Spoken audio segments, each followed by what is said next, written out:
merupakan bagian daripada sejarah, daripada proses eksplorasi dalam rangka mencari cadangan-cadangan migas di negara kita. Kita tahu bahwa dalam kondisi geopolitik dunia yang tidak menentu, ketegangan di Timur Tengah, Selat Hormuz ditutup, berdampak pada sebuah dinamika perekonomian yang mengarah kepada ketahanan energi di masing-masing negara. 20-25%, bahkan 30% total produksi daripada migas yang melewati Middle East itu yang memenuhi kebutuhan dunia. Nah, kita sendiri, teman-teman, bahwa setiap tahun konsumsi kita 1,6 juta barel per day, dan lifting kita baru mencapai 605.000 barel per day di tahun 2025, dan 2026 diharapkan bisa 610.000 barel per day. Tapi target Bapak Presiden Prabowo kepada kami sebagai pembantu atas arahan dan perintahnya, di 2030 harus bisa mencapai 900 sampai dengan 1 juta barel per day. Dengan demikian, maka menuju swasembada energi itu kita harus mampu memenuhi stok kebutuhan kita dengan memanfaatkan cadangan-cadangan di negara kita. Nah, kaitannya dengan itu, saya memberikan apresiasi yang setinggi-tingginya kepada Eni, ya, Pak Giro Antonio, dan kepala perwakilan yang baru, ini baru 2 minggu ini, Pak siapa namanya? Mirko, thank you ya, baru 2 minggu dia.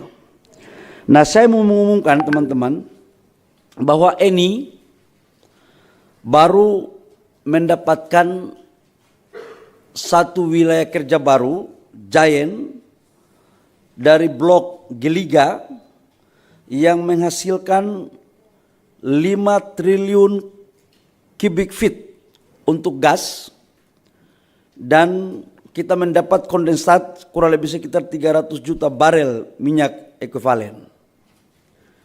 Dengan demikian, maka Eni pada 2028 itu bisa kita maksimalkan mencapai kurang lebih sekitar 2000 mm untuk gas. Sekarang produksinya kurang lebih sekitar 600 sampai 700. Nanti di 2028 kita akan berkembang di sekitar kurang lebih 2000 mm. Di 2030 itu akan kita kembangkan menjadi 3000 mm. Jadi ini sesuatu yang luar biasa sekali. Ini Giant. Dan dengan demikian, selain daripada gas, kita juga menemukan nanti di 2028 itu kita sudah mulai produksi kondensat itu kurang lebih sekitar 90.000 barel, dan di 2029-2030 itu bisa nambah lagi menjadi 150.000 barel.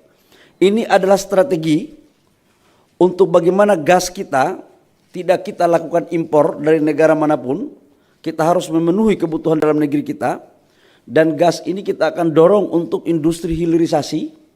Dan yang kedua, ini akan mengurangi impor crude kita dengan penambahan kondensat kurang lebih sekitar 90 sampai 150.000 barel nanti pada tahun 2030.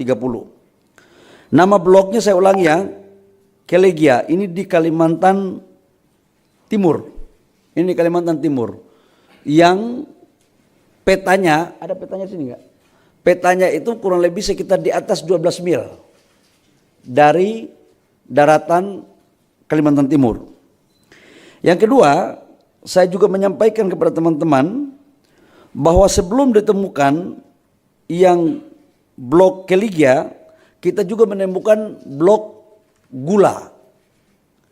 Nah, blok gula ini menghasilkan kurang lebih sekitar gas 2 triliun kubik feet dan 75 juta barel kondensat ekivalen dengan 75 juta tadi. Maka totalnya untuk gas dari 2 blok ini, Keliga dan Gula, itu menghasilkan 7 triliun kubik feet yang akan mulai berproduksi 2028 dan 3.750.000 barel daripada konsentrat ekivalen dengan minyak. Nah, saya pikir teman-teman ini adalah bagian strategi. Ini baru satu ya, ini ya. Kita belum bicara tentang blok Abadi Masela. Kita juga belum berbicara tentang blok yang lain. Jadi kami sekarang di Kementerian SDM itu berpikir seperti, ya ibarat main bola itu seperti Barcelona, bertahan dan menyerang. Jadi kita mempertahankan produksi lifting yang ada, tapi juga kita menyerang untuk mencari potensi-potensi yang baru. Nah, diharapkan nanti di 2029, 2030, apa yang menjadi perintah Bapak Presiden untuk bisa kita mencapai lifting kita di angka 900.000 sampai 1 juta, dengan ini saya pikir semakin hari semakin mulai membuahkan hasil.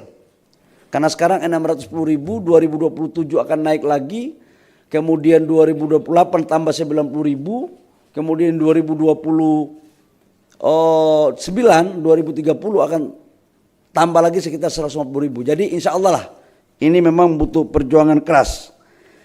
Saya pikir teman-teman dengan demikian, maka kami dapat memastikan bahwa untuk produksinya, saya tadi bicara sama pimpinan Pak Kairo, ini akan kita memanfaatkan optimalisasi terhadap pasar domestik. Selain itu memang kita akan menyisihkan sebagian untuk pasar ekspor. Karena kita juga butuh pasar luar. Kalau tidak nanti LPG kita nggak dikirim nanti kalau dari luar. Nah, selain ini saya akan meminta kepada Kepala SKK Migas untuk mengecek jenis daripada gasnya. Kalau gasnya C3, C4-nya cukup untuk kemudian kita bangun industri LPG, maka kita akan bangun langsung industri LPG di Kalimantan Timur untuk kemudian bisa memenuhi sebagian kebutuhan domestik kita. Karena kita mulai tahun ini juga untuk lote itu membutuhkan kurang lebih sekitar 1,5 juta ton sebagai bahan baku daripada industri dia yang ada di Cilegon. Begitupun beberapa industri petrokimia lain yang memang membutuhkan gas dan LPG. Saya pikir itu teman-teman beberapa poin yang perlu saya sampaikan kepada teman-teman. Kenapa saya harus menyampaikan ini? Ini penting. Di era kondisi dunia yang hampir semua dunia sekarang menjaga cadangan mereka. Dan memang ini sekali lagi kita bersyukur kepada Tuhan bahwa ini anugerah yang diberikan. Dan kita harus betul-betul fokus dalam rangka menjalankan perintah Bapak Presiden untuk mencari sumber-sumber minyak baru. Inilah hasil eksplorasi dan setelah ini mereka juga akan melakukan pengembangan untuk melakukan eksplorasi dari beberapa wilayah lain selain daripada wilayah Kalimantan Timur.